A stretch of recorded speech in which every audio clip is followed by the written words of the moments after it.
الحمد لله نحمده ونستعينه ونستغفره ونعوذ بالله من شرور أنفسنا ومن سيئات أعمالنا من يهده الله فلا مضل له ومن يضلل فلا هادي له وأشهد أن لا إله إلا الله وحده لا شريك له وأشهد أن محمدًا عبده ورسوله يا أيها الذين آمنوا اتقوا الله حق تقاته ولا تموتن إلا وأنتم مسلمون يا أيها الناس اتقوا ربكم الذي خلقكم من نفس واحدة وخلق منها زوجها وبث منهما رجالا كثيرا ونساء واتقوا الله الذي تساءلون به والأرحام إن الله كان عليكم رقيبا يا أيها الذين آمنوا اتقوا الله وقولوا قولا سديدا يصلح لكم أعمالكم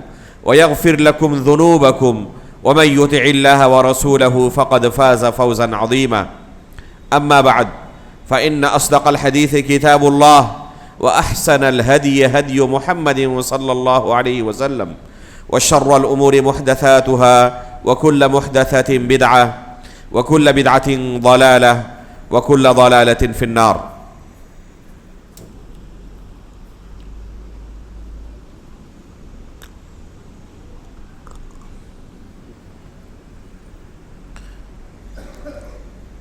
محترم و موقر حاضرین مجلس، بزرگان دین و ملت، عزیز دوستو اور پردہ نشین ماں و بہنوں، آج کے ہمارے اس درس کا جو موضوع ہے وہ حالت حاضرہ کے مطابق انتہائی اہم ہے۔ آج کی اسلامی دنیا تقریباً دو خیموں میں آپ کو بٹی ہوئی نظر آئے گی، فلسطین اور غزہ میں جو ہمارے مسلمان بھائیوں کی حالت ہے اس کے تناظر میں کون اس کے حامی ہیں، کون اس کے اصل ہمدرد ہیں اور کون صرف ہمدرد ہونے کا ڈھونگ رچاتے ہیں اور امت مسلمہ کو ہمیشہ سے دھوکہ دیتے ہوئے آ رہے ہیں، اس وجہ سے امت مسلمہ دو خیموں میں بٹی ہوئی نظر آتی ہے۔ یہاں تک کہ ہمارے اپنے دوست و احباب، اٹھنے بیٹھنے والے، ان کے ساتھ آپ گفتگو کریں پائیں گے کہ بہت سارے لوگ وہ نظریہ نہیں رکھتے جو آپ کا نظریہ ہے۔ نظریات کے اندر کافی ہمیں فرق نظر آتا ہے، تو آخر اس کی وجہ کیا ہے؟ اسی قضیے کو حل کرنے کے لیے اور صحیح صورتحال سے واقف ہونے کے لیے اس موضوع کا انتخاب کیا گیا ہے۔ یہ اختلاف یہ کوئی نیا اختلاف نہیں ہے، پہلی صدی ہجری سے ہی امت مسلمہ کے اندر یہ اختلاف شروع ہو چکا تھا۔ سازش کے تحت امت مسلمہ کو بانٹا گیا اور ایک ایسی جماعت تیار کی گئی جو اہل اسلام کے خلاف اسلام کے نام پر ان کے آستین کے سانپ بنے رہے۔ اللہ کے رسول صلی اللہ علیہ وسلم نے جب صحابہ اکرام کو اس دنیا میں چھوڑا، اس دنیا سے رخصت ہوئے، اس وقت پوری امت مسلمہ ایک دین، ایک عقیدے اور ایک منہج پر قائم تھی۔ دین کو لے کر ان صحابہ اکرام کے مابین کسی طرح کا کوئی اختلاف نہیں تھا۔ قیامت تک اللہ رب العالمین کی بارگاہ میں وہی دین، وہی اسلام قابل قبول ہوگا جو وفات کے وقت اللہ کے رسول صلی اللہ علیہ وسلم نے اپنے صحابہ کو چھوڑا تھا. جس دین پر صحابہ قائم تھے اللہ کے رسول صلی اللہ علیہ وسلم کی وفات کے وقت، وہی دین اللہ رب العالمین کے نزدیک قابل قبول ہے. فَإِنْ آمَنُوا بِمِثْلِ مَا آمَنْتُمْ بِهِ فَقَدِ اهْتَدَوْا. اللہ رب العالمین نے ان صحابہ اکرام کے ایمان کو میزان قرار دیا، ترازو قرار دیا. جن کا ایمان ان کے ایمان کی طرح ہوگا وہ ہدایت یافتہ قرار پائیں گے، اور جن کا دین و ایمان ان کی طرح نہیں ہوگا وہ گمراہ ہوں گے، وہ ہدایت نہیں پا سکتے. رسول اللہ صلی اللہ علیہ وسلم نے خود اپنی زندگی میں یہ پیشین گوئی کر دی تھی کہ دین کے اوپر جو اتحاد و اتفاق اب قائم ہے، کسی طرح کا کوئی اختلاف نہیں ہے، یہ اتحاد ہمیشہ برقرار نہیں رہے گا. قیامت تک تمام مسلمان ایک دین پر قائم رہیں، اپنے ایمان کو لے کر متحد متفق رہیں، ایسا نہیں ہوگا. ان قریب فتنے ظاہر ہوں گے، لوگوں کے اندر دین کو لے کر اختلافات شروع ہوں گے، معمولی قسم کے نہیں بلکہ شدید قسم کے اختلافات. چنانچہ رسول اللہ صلی اللہ علیہ وسلم فرماتے ہیں، مشہور حدیث ہے، انہو من یعش منکم بعدی فسیرى اختلافا کثیرا. جو میرے بعد زندہ رہیں گے وہ شدید قسم کے اختلافات دیکھیں گے. اللہ کے رسول صلی اللہ علیہ وسلم کی یہ پیشن گوئی 100% سچ ثابت ہوئی. یہ فتنے کب ظاہر ہوں گے اسے بھی اللہ کے رسول صلی اللہ علیہ وسلم نے اشارے میں بیان کر دیا تھا. صحیح بخاری کے اندر عمر فاروق رضی اللہ تعالیٰ عنہ کی وہ مشہور حدیث موجود ہے. حذیفہ بن یمان رضی اللہ تعالیٰ عنہ صحابی رسول جو صاحب السر کے نام سے معروف ہے، جن کا لقب رازدار رسول ہے، جو صاحب سر النبی صلی اللہ علیہ وسلم ہے، اللہ کے رسول صلی اللہ علیہ وسلم نے قیامت تک واقع ہونے والے تمام فتنوں کے بارے میں حذیفہ بن یمان رضی اللہ تعالیٰ عنہ کو بیان کر دیا تھا. عمر فاروق رضی اللہ تعالیٰ عنہ حذیفہ بن یمان رضی اللہ تعالیٰ عنہ کے پاس جاتے ہیں، ان سے سوال کرتے ہیں کہ اللہ کے رسول صلی اللہ علیہ وسلم نے فتنوں کے متعلق جو آپ کو بیان کیا تھا وہ سنائے مجھے. تو کیا بیان کرنا شروع کرتے ہیں؟ اہل و عیال کا فتنہ، مال کا فتنہ، ان فتنوں کے بارے میں بیان کرنا شروع کرتے ہیں، اور کہتے ہیں کہ نماز، روزہ، زکوٰۃ، صدقہ، خیرات، امر بالمعروف و نہی عن المنکر، یہ جو نیکی کے کام ہیں، ان کاموں کے کرنے سے یہ گناہیں ختم ہو جاتی ہیں. تو عمر فاروق رضی اللہ تعالیٰ عنہ ان سے کہتے ہیں کہ آپ کو اچھی طرح پتا ہے میں کن فتنوں کے متعلق آپ سے سوال کر رہا ہوں. یہ شہوت اور خواہشات نفس کے شکار ہو کر ایک انسان جو گناہیں کرتا ہے، ان گناہوں کے بارے میں میرا سوال نہیں ہے. یہ تو ہر کوئی جانتا ہے کہ گناہ ہے، کسی بھی وقت تو توبہ کر کے راہ راست پر آ سکتا ہے. میں ان فتنوں کے بارے میں پوچھ رہا ہوں جو اس امت کے اندر سمندر کی لہروں کی طرح داخل ہوں گی.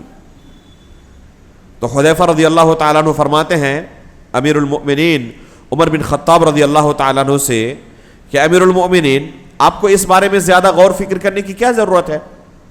آپ کے درمیان اور ان فتنوں کے درمیان ایک بند دروازہ ہے. عمر بن خطاب رضی اللہ تعالیٰ عنہ پوچھتے ہیں کہ یہ دروازہ توڑ کر اس امت میں فتنے داخل ہوں گے یا اس دروازے کو کھول کر اس امت میں فتنے داخل ہوں گے؟ تو جواب دیتے ہیں کہ نہیں، توڑ کر داخل ہوں گے، کھول کر نہیں. تو عمر فاروق رضی اللہ تعالیٰ کہتے ہیں کہ اگر توڑ کر داخل ہوں گے تو قیامت تک اس دروازے کو بند نہیں کیا جا سکتا.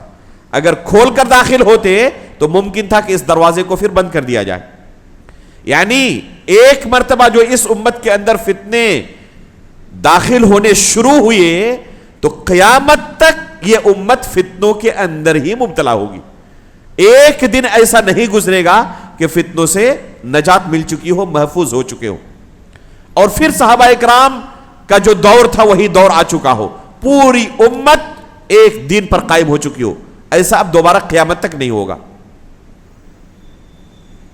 صحابہ اکرام بعد میں پوچھتے ہیں حذیفہ رضی اللہ تعالیٰ عنہ سے کہ امیر المؤمنین کو پتا ہے اس بند دروازے کے بارے میں؟ تو جواب میں کہتے ہیں کہ جیسے رات گزرنے کے بعد دن آنے والا ہے. آپ کو یقین ہے یا نہیں؟ ہر ایک کو یقین ہے. یعنی کہ اسی طرح امیر المؤمنین جانتے ہیں کہ وہ بند دروازہ خود عمر فاروق ہے. خود اللہ کے رسول صلی اللہ علیہ وسلم نے عمر فاروق رضی اللہ تعالیٰ عنہ کے بارے میں کہا ہے کہ یہ عمر فاروق رضی اللہ تعالیٰ عنہ فتنوں کے لیے بند دروازہ ہے. جب تک عمر فاروق اس امت میں موجود ہوں گے مجال نہیں ہے کہ کوئی اس دین کو بگاڑ دے، اس دین کے اندر فتنے داخل کر دے اور اس دین کی اصل شکل و صورت کو بگاڑ کر رکھ دے. یہ ممکن نہیں ہوگا. چنانچہ حقیقت میں یہی ہوا بھی. عمر فاروق رضی اللہ تعالیٰ عنہ کے زمانے تک کسی فتنہ پرور کو یہ ہمت نہیں ہوئی کہ اس دین کو بگاڑ دے. لیکن جیسے عمر فاروق رضی اللہ تعالیٰ عنہ کو شہید کیا گیا، جیسے کہ اللہ کے رسول نے پیشین گوئی کی تھی توڑا جائے گا اس دروازے کو، عمر فاروق رضی اللہ تعالیٰ عنہ کو اللہ کے رسول صلی اللہ علیہ وسلم کے مصلی پر شہید کیا گیا. ابو لؤلؤ فیروز مجوسی، ایک مجوسی تھا جو مغیرہ بن شعبہ رضی اللہ تعالیٰ عنہ کا غلام تھا. مدینے میں عمر فاروق رضی اللہ تعالیٰ عنہ کی اجازت سے ہی رہ رہا تھا. یہ غلام بہت اچھا بڑھئی تھا، نجار تھا، کارپینٹر تھا. مغیرہ بن شعبہ رضی اللہ تعالیٰ عنہ درخواست کی تھی کہ اسے مدینے میں آنے کی اجازت دی جائے، یہ اپنے ہنر سے مسلمانوں کو کافی فائدہ پہنچائے گا. ان کے اصرار پر عمر فاروق رضی اللہ تعالیٰ عنہ نے اجازت دے دی، اور پھر اسی مجوسی نے عمر فاروق رضی اللہ تعالیٰ عنہ کو شہید کیا. صحیح بخاری کے اندر اس قصے کو امام بخاری رحمہ اللہ نے اپنی سند سے تفصیل کے ساتھ بیان کیا ہے. صحیح بخاری کی لمبی حدیثوں میں اس حدیث کا شمار ہوتا ہے. 3-4 صفحے کی ایک ہی حدیث ہے. ابھی ہم جامعہ اسلامیہ نور باغ کوثا ممرہ میں جہاں میں مدرس ہوں پڑھا رہا ہوں، ہم نے ایک سیریز شروع کی ہے. ہر مہینے صحیح بخاری سے ایک حدیث کا انتخاب کریں گے، لمبی حدیث کا 3-4 صفحے والی، اور ایک ہی مجلس میں 2-2.5 گھنٹہ جتنا لگے اس حدیث کی مکمل شرح کر کے اٹھیں گے. اب تک 2 حدیثوں کی شرح ہو چکی ہے. مستقبل میں ہم نے اس حدیث کو بھی رکھا ہے، انشاءاللہ اسے آن لائن نشر کیا جائے گا. گزارش ہوگی آپ لوگوں سے اس حدیث کی شرح سنیں کہ کیسے عمر فاروق رضی اللہ تعالیٰ عنہ کو شہید کیا گیا. عمر فاروق رضی اللہ تعالیٰ عنہ کو جب شہید کیا، اس خبیث نے، مجوسی نے، صحابہ کرام نے نماز کی حالت میں ہی نماز چھوڑ کر اسے پکڑنے کی کوشش کی. یہ خبیث جس کے ہاتھ میں 2 دھاری خنجر تھا، جہاں سے گزرا وہاں کے مسلیوں پر وار کرتا ہوا آگے بڑھتا گیا، جس سے کئی صحابہ کرام وہیں شہید ہو گئے اور کئی زخمی رہے. ایک صحابی نے اس کے اوپر اپنا برنس پھینکا. برنس کہتے ہیں ایک ایسے کپڑے کو جس کے ساتھ ٹوپی لگی ہوئی ہوتی ہے. آپ نے دیکھا ہوگا یہ عربی کپڑا جو ہوتا ہے نا، بہت سارے لوگ کیا کرتے ہیں، اس کے ساتھ ٹوپی لگی ہوئی ہوتی ہے، اس کپڑے کو پہنتے ہیں، اسے برنس کہتے ہیں. اس صحابی نے کیا کیا، اپنا برنس اتار کر اس پر پھینکا، جس سے وہ پھنس گیا. اسے لگا کہ اب میں پکڑا جا چکا ہوں، بھاگ نہیں پاؤں گا، تو اسی خنجر سے خودکشی کر لی. یہ صحیح بخاری کے اندر قصہ موجود ہے. اسی خنجر سے اس نے خودکشی کر لی. اس کی موت کہاں پر ہوئی؟ مدینے کے اندر، مسجد نبوی کے اندر. اس زمانے میں یہ طریقہ نہیں تھا کہ کسی کی موت یہاں پر ہو اسے ڈھو کر لے جایا جائے 200-400 کلومیٹر، 1000 کلومیٹر، اور کسی دوسرے علاقے میں دفن کیا جائے. تو عمر فاروق رضی اللہ تعالیٰ عنہ کا یہ جو قاتل تھا ابو لؤلؤ فیروز مجوسی، اس کی قبر کہاں ہونی چاہیے؟ مدینے میں. صحیح بخاری کے اندر روایت موجود ہے کہ اس نے خودکشی کر لی تھی، مدینے کے اندر اس کو موت ہو گئی تھی. بعد میں عمر فاروق رضی اللہ تعالیٰ عنہ نے کہا کہ میرا قاتل کون ہے؟ کہا گیا کہ یہ مجوسی مغیرہ بن شعبہ کا غلام. کہا کہ اللہ کا شکر ہے میرا قاتل ایسا بندہ نہیں جو سجدہ کیا ہو اور اللہ رب العالمین کے سامنے میرے خلاف کھڑا ہو سجدہ کرنے والا. اللہ کا شکر ہے کسی ایسے شخص کے ہاتھوں مارا نہیں گیا ہوں میں. بہرحال یہ ہر بندہ سمجھ سکتا ہے کہ اس کی قبر کسی بھی صورت میں ایران میں نہیں ہو سکتی ہے، اور اس کی قبر آج ایران کے اندر موجود ہی نہیں، بلکہ ایران کے اندر سب سے مقدس مزارات میں بابا شجاع الدین کی قبر وہ لوگ شمار کرتے ہیں۔ شجاع الدین کا لقب دیا ہوا ہے اس خبیث کو، ابو لولو فیروز مجوسی کو شجاع الدین کا لقب، کیونکہ عمر فاروق رضی اللہ تعالیٰ عنہ کو اس نے شہید کیا تھا۔ اور عمر فاروق رضی اللہ تعالیٰ عنہ پوری اسلامی تاریخ میں روافض کے نزدیک سب سے مکروہ چہرہ ہے، ان کے سب سے بڑے دشمن یہی عمر فاروق رضی اللہ تعالیٰ عنہ اور ان سے پہلے ابو بکر صدیق رضی اللہ تعالیٰ عنہ، کیونکہ عمر فاروق رضی اللہ تعالیٰ عنہ نے ہی یہ فارسی مجوسی حکومت جو تھی اسے ختم کیا تھا اور یہود کو خیبر سے نکالا تھا۔ بیت المقدس انہوں نے ہی فتح کی تھی، عمر فاروق رضی اللہ تعالیٰ عنہ کے دور میں یہ بیت المقدس فتح ہوا تھا۔ تو عمر فاروق رضی اللہ تعالیٰ عنہ اس فتنے کے لیے بند دروازہ تھے۔ جب ان کو شہید کیا گیا تو عثمان غنی رضی اللہ تعالیٰ عنہ خلیفہ ہوئی۔ اس خلافت کا طریقہ بھی صحیح بخاری کے اندر موجود ہے کہ کیسے ان کو خلیفہ منتخب کیا گیا۔ عمر فاروق رضی اللہ تعالیٰ عنہ نے وہ صحابہ کرام جو عشرہ مبشرہ بالجنہ میں سے تھے، اللہ کے رسول نے ایک ہی مجلس میں جن کے لیے جنت کی خوشخبری سنائی تھی، 10 صحابہ کرام تھے، ابو بکر صدیق، عمر فاروق، عثمان غنی، علی بن ابی طالب، یہ 4 خلفائے راشدین، اور باقی 6 کون ہیں؟ سعید بن زید، سعد بن ابی وقاص، طلحہ بن عبید اللہ، زبیر بن عوام، اور عبد الرحمن بن عوف رضی اللہ تعالی عنہ، یہ صحابہ اکرام، اور ابو عبیدہ عامر بن الجراح رضی اللہ تعالی عنہ، یہ صحابہ اکرام عشر مبشرہ بالجنہ میں سے ہیں۔ ابو بکر صدیق رضی اللہ تعالی عنہ کی وفات عمر فاروق رضی اللہ تعالی عنہ سے پہلے ہو چکی ہے۔ خود عمر فاروق رضی اللہ تعالی عنہ کے دور خلافت میں ابو عبیدہ عامر بن الجراح رضی اللہ تعالی عنہ کی وفات ہو چکی تھی طاعون امواس میں۔ 2 صحابہ اکرام عشر مبشرہ بالجنہ میں سے عمر فاروق رضی اللہ تعالیٰ عنہ سے پہلے فوت ہو چکے تھے، اور تیسرے نمبر پر فوت ہونے والے کون ہیں؟ خود عمر فاروق رضی اللہ تعالیٰ عنہ۔ باقی کتنے بچے؟ 7 بچے۔ ان 7 میں سے 6 لوگوں کے نام کا اعلان کیا، ایک کا نام قصدن چھوڑ دیا۔ وہ کون تھے؟ سعید بن زید رضی اللہ تعالیٰ عنہ۔ کیوں؟ یہ انہی کے بہنوئی تھے، سالے بھی تھے بہنوئی بھی تھے، یہ دونوں آپس میں ایک دوسرے کے سالے اور بہنوئی تھے۔ زمانے جاہلیت کے اندر ادلا بدلی والا نکاح جاری تھا، اس بنا پر یہ دونوں سالے بہنوئی تھے آپس میں۔ قصدن ان کا نام نہیں لیا کہ سعید ابن زید کو بس ہٹایا جائے، باقی جو 6 صحابہ اکرام عشر مبشرہ بالجنہ میں سے باحیات ہیں ان میں سے کسی کا انتخاب کر لیا جائے۔ اگر اختلاف ہو تو عبد الرحمن ابن عوف رضی اللہ تعالیٰ عنہ جن کا نام لیں گے ان کا فیصلہ آخری فیصلہ ہوگا۔ عبد الرحمن ابن عوف رضی اللہ تعالیٰ عنہ بھی ان 6 لوگوں میں سے ہے۔ ان کے پاس بڑا شاندار موقع تھا، خود خلیفہ بن جاتے، ہے یا نہیں؟ اگر لوگ مخالفت کرتے تب بھی ان کا فیصلہ آخری فیصلہ، موافقت کرتے تو بنتے ہی۔ بڑا شاندار موقع تھا۔ باقی 5 لوگوں کو جمع کر کے کہا کہ آپ لوگوں میں سے کوئی اپنا نام کھینچنا چاہیں کھینچ لیں، تاکہ جو باقی بچ جائیں گے آسانی کے ساتھ ہم ان کو یہ ذمہ داری سونپ دیں خلافت کی۔ جیسے موقع ملا سب سے پہلے انہوں نے اپنا نام واپس لیا کہ مجھے خلیفہ نہیں بننا، مجھے یہ ذمہ داری نہیں قبول کرنی۔ جیسے موقع ملا سب نے اپنا نام واپس لینا شروع کر دیا کہ مجھے خلیفہ نہیں بننا، مجھے خلیفہ نہیں بننا۔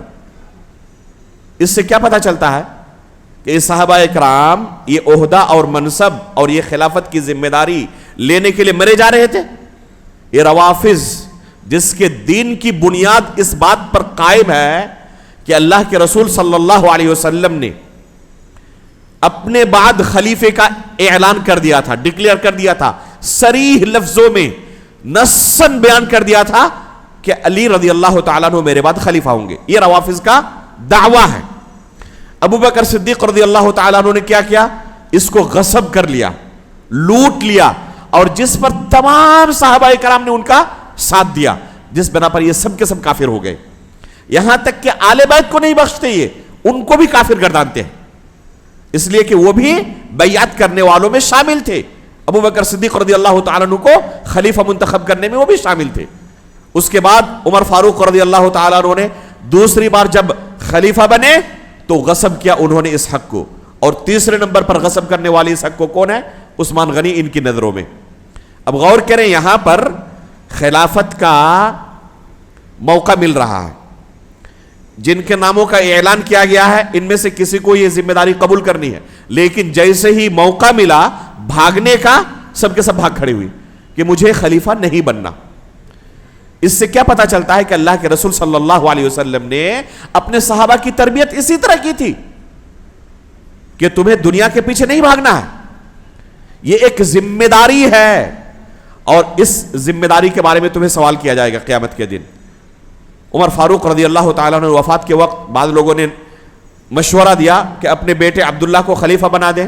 کہا کہ اگر یہ خلافت اچھی چیز تھی تو عمر نے اچھی طرح سے اس کا مزہ لے لیا ہے، اب نہیں چاہتا کہ میرے خاندان میں آئندہ کوئی اس منصب پر آئے، اور اگر بری چیز تھی تو میں ہی اکیلا کافی ہوں اس بری چیز کو چکھنے کے لیے. آگے اپنے خاندان میں سے کسی کو اس عہدے پر منصب پر نہیں دیکھنا چاہتا. اپنے بیٹے کو الگ کیا اور اپنے بہنوئی کو بھی الگ کیا کہ کسی کو عہدہ نہ دیا جائے. تو یہ صحابہ اکرام عہدے کے حریص نہیں تھے، یہاں تک کہ جب سب نے اپنا نام کھینچ لیا، عثمان اور علی رضی اللہ تعالیٰ عنہ یہ دونوں بھی بھاگنا چاہتے تھے. ایسے نہیں کہ مرے جا رہے تھے خلیفہ بننے کے لیے. اسی حدیث کے اندر صحیح بخاری کے اندر جو لفظ ہے فَأُسْكِتَ الشَّيْخَانِ، عثمان غنی اور علی رضی اللہ تعالیٰ عنہ ان دونوں کو خاموش کرایا گیا. یہ مجہول کا صیغہ ہے، ان دونوں کو خاموش کرایا گیا. خاموش کرانے والے کون ہیں؟ ان کے چاہنے والے. ان کے چاہنے والوں کی تعداد بڑی تھی، لمبی فہرست تھی.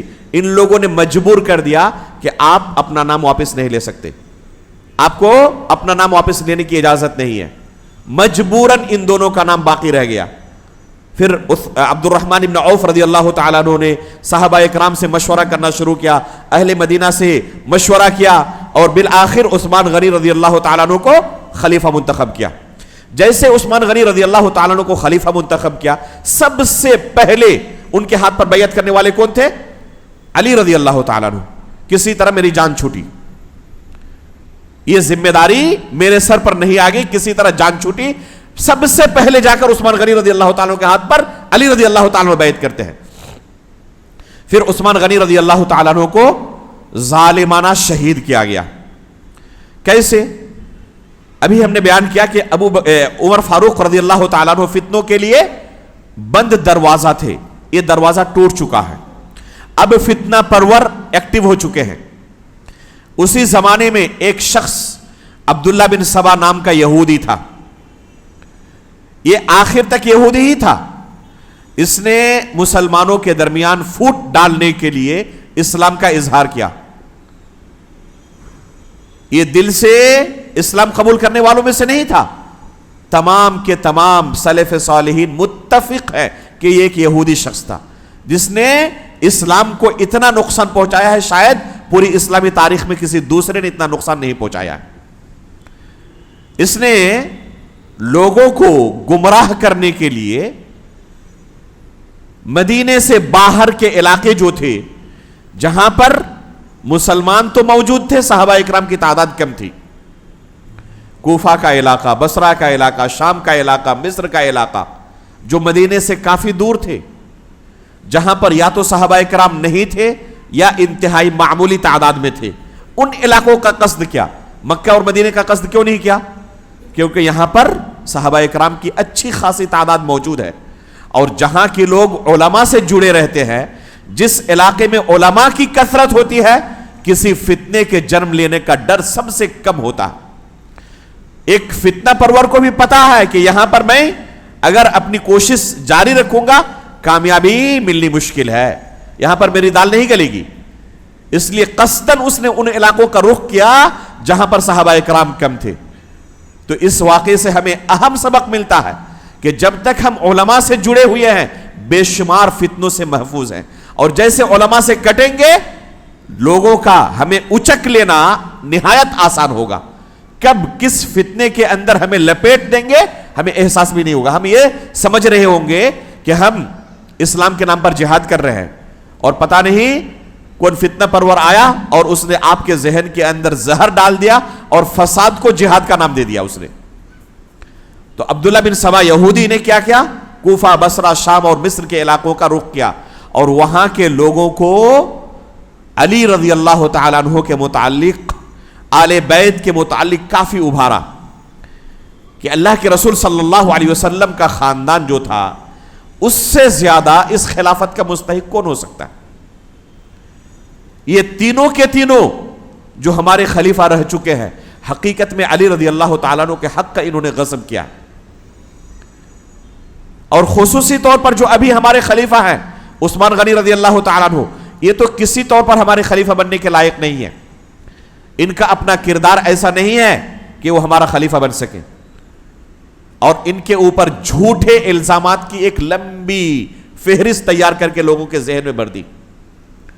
وہ عثمان غنی رضی اللہ تعالیٰ عنہ جنہوں نے ہر موقع پر اپنے ذاتی مال سے جنت خریدنے کی کوشش کی تھی، چاہے مدینہ پہنچنے کے بعد بئر روما کو خرید کر لوگوں کے لیے صدقہ کرنے کا معاملہ ہو، چاہے مسجد نبوی کی توسیع کا معاملہ ہو، یا غزوہ تبوک کے موقع پر 300 اونٹ پورے ساز و سامان کے ساتھ 1000 دینار اللہ کے رسول صلی اللہ علیہ وسلم کے قدموں میں لا کر ڈالنے کا معاملہ ہو، جس موقع پر اللہ کے رسول صلی اللہ علیہ وسلم نے کیا کہا تھا؟ ما ضر عثمان ما عمل بعد اليوم قط، ما ضر عثمان ما عمل بعد اليوم قط. راوی حدیث فرماتے ہیں کہ اللہ کے رسول صلی اللہ علیہ وسلم عثمان غنی رضی اللہ تعالیٰ عنہ کے ذریعے لائے گئے سونے کے ان اشرفیوں کو الٹ رہے ہیں اپنے ہاتھوں سے، اور بار بار یہ جملہ دہرا رہے ہیں ما ضر عثمان ما عمل بعد اليوم قط. اگر آج کے بعد عثمان کوئی عمل نہ کرے تب بھی انہیں کوئی نقصان نہیں پہنچ سکتا.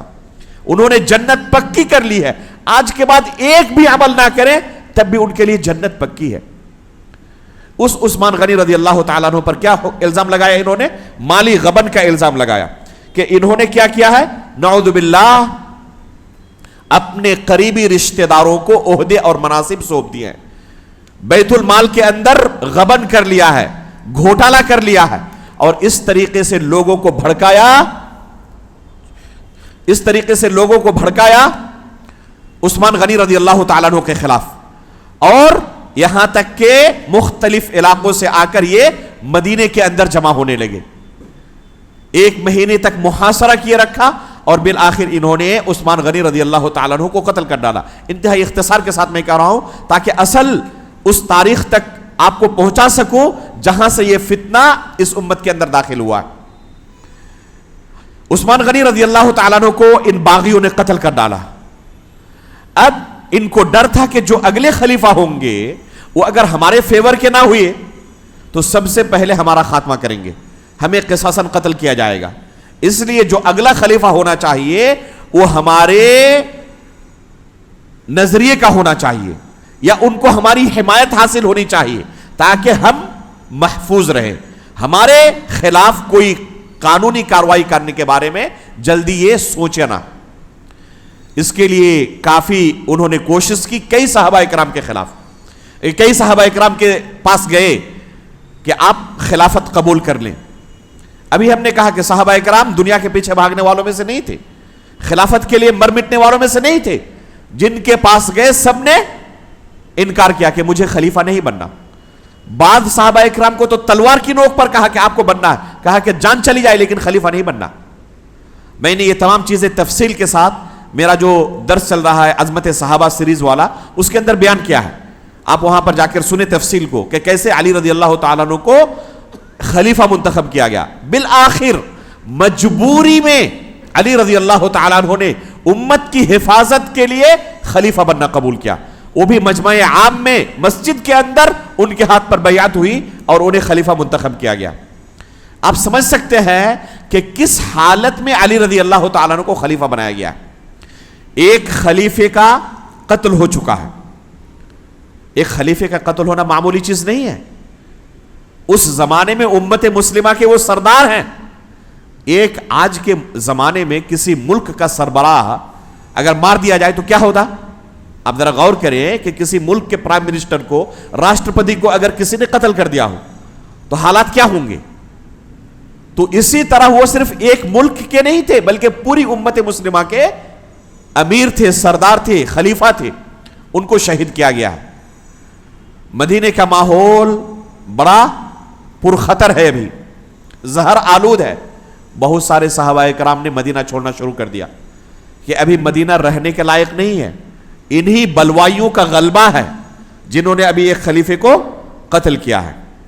اس موقع پر جب علی رضی اللہ تعالیٰ عنہ کو خلیفہ منتخب کیا گیا، بعض صحابہ کرام کی طرف سے یہ مطالبہ ہوا کہ پہلا کام آپ کا یہ ہونا چاہیے کہ پہلے عثمان غنی رضی اللہ تعالیٰ عنہ کے قاتلین کو آپ قتل کریں، قصاصاً ان کو قتل کیا جائے۔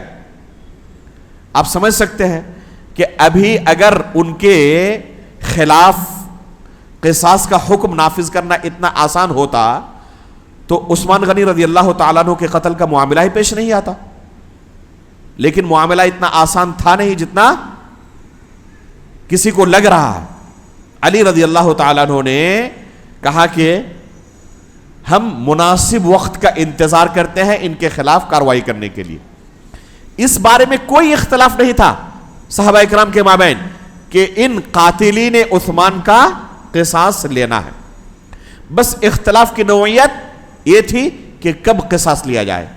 صحابہ اکرام کی ایک جماعت کی رائے یہ تھی کہ ابھی فوراً قصاص لیا جائے، اور ایک جماعت کی رائے یہ تھی کہ اس کو مؤخر کیا جائے، بھی حالات سازگار نہیں ہے۔ یہ اجتہاد تھا، اور اس اجتہاد میں اگر وہ درست رائے تک پہنچے ہو ڈبل اجر ملے گا، اگر درست رائے تک نہ بھی پہنچے ہو تب بھی ایک اجر ملے گا، اللہ کے رسول صلی اللہ علیہ وسلم کی پیشن گوئی کے مطابق، اللہ کے رسول صلی اللہ علیہ وسلم کے فرمان کے مطابق۔ اس لیے ان صحابہ اکرام کے خلاف کسی بھی طرح کا زبان طعن دراز کرنا کسی مسلمان کے لیے جائز نہیں ہے، نہ ان لوگوں کے خلاف جنہوں نے فوراً قصاص کا مطالبہ کیا، اور نہ ان کے خلاف جنہوں نے قصاص کے معاملے کو مؤخر کیا۔ کسی کے بھی خلاف ہمیں فیصل بننے، جج بننے کی اجازت نہیں ہے کہ یہ غلط تھے، یہ صحیح تھے، ان کو یہ نہیں کرنا چاہیے تھا، ان کو یہ نہیں کرنا چاہیے تھا۔ ان کا معاملہ اللہ کے سپرد ہے۔ اللہ کے رسول صلی اللہ علیہ وسلم نے ان کے معاملات میں ہمیں دخل اندازی دینے سے منع فرمایا۔ اذا ذکر اصحابی فامسکوا، جب میرے صحابہ کا چرچا ہو تو اپنی زبان کو تم کنٹرول رکھنا، خاموش رکھنا۔ بہرحال اس موقع پر عبداللہ بن سبا یہودی کو اچھا موقع ملا اپنے باطل افکار و نظریات کو لوگوں کے درمیان پھیلانے کا۔ علی رضی اللہ تعالیٰ عنہ کے بارے میں اور آل بیت کے بارے میں ایک جماعت کے یہاں، بلکہ ہر ایک کے دل میں آل بیت کی محبت موجود ہے، یہ فطری طور پر، لیکن ایک جماعت کے یہاں جو اس موقع پر علی رضی اللہ تعالیٰ عنہ کے ساتھ کھڑے تھے، ان کے درمیان آل بیت کی محبت کو داخل کر کے دوسرے صحابہ اکرام کے متعلق بدظن کرنے کا اچھا خاصا موقع ملا۔ جنگ جمل، جنگ صفین کا واقعہ، اور خود پھر بعد میں علی رضی اللہ تعالیٰ عنہ کی شہادت کا واقعہ، اور پھر ان کے بعد حسین رضی اللہ تعالیٰ عنہ کی شہادت کا واقعہ، اور پھر حسن رضی اللہ تعالیٰ عنہ کے ساتھ جو معاملہ ہوا، اور پھر انہوں نے جو تنازل اختیار کیا، اور اس کے بعد پھر صحابہ اکرام متحد ہو گئے۔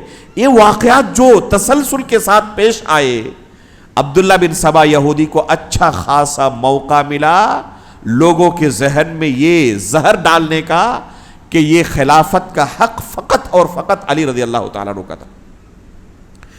ان تینوں نے، ابو بکر صدیق رضی اللہ تعالیٰ عنہ سب سے پہلے، پھر ان کے بعد عمر فاروق رضی اللہ تعالیٰ عنہ نے، اور پھر ان کے بعد عثمان غنی رضی اللہ تعالیٰ عنہ نے اس حق کو غصب کیا ہے، اور اللہ کے رسول صلی اللہ علیہ وسلم کی صریح وصیت کا، یہ کہتے ہیں کہ اللہ کے رسول صلی اللہ علیہ وسلم نے وصیت کر دی تھی، اللہ کے رسول کی وصیت کا صریح انکار کیا ہے، اللہ کے رسول کی وصیت کی دھجی اڑائی ہے۔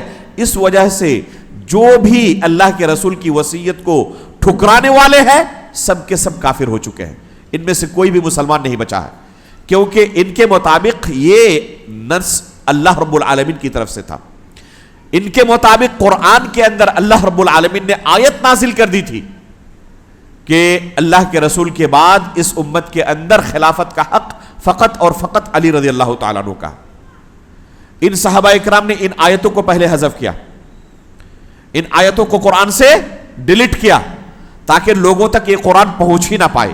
ابھی ہم بیان کریں گے ان کے عقائد کے بارے میں دوسرے سیشن میں تفصیل کے ساتھ کہ کیا باطل عقائد یہ اپنے دلوں کے اندر چھپائے ہوئے رکھتے ہیں اسلام کے مسلمہ عقائد کے بارے میں، ان کا نظریہ کیا ہے، ان کا منہج کیا ہے، ان کا عقیدہ کیا ہے۔ انشاءاللہ تفصیل کے ساتھ ہم آپ کے سامنے بیان کریں گے ان تمام چیزوں کو۔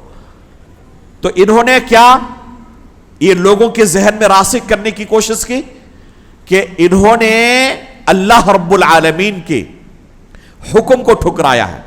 اللہ کا حکم تھا کہ علی رضی اللہ تعالیٰ عنہ کو اللہ کے رسول کے بعد خلیفہ بنایا جائے، اور پھر رسول اللہ صلی اللہ علیہ وسلم نے اپنی زندگی میں کئی مرتبہ صراحت کے ساتھ بیان کر دیا تھا کہ میرے بعد خلیفہ علی رضی اللہ تعالیٰ عنہ ہوں گے، لیکن ان تمام صحابہ اکرام نے اتفاق کر کے اللہ کے رسول صلی اللہ علیہ وسلم اور اللہ رب العالمین کے حکم کو ٹھکرا دیا، اور جس وجہ سے سب کے سب یہ کافر ہو گئے۔ چنانچہ ان روافض کا یہ عقیدہ بن گیا کہ اے صحابہ اکرام سب کے سب کافر ہیں۔ وجہ کیا ہے؟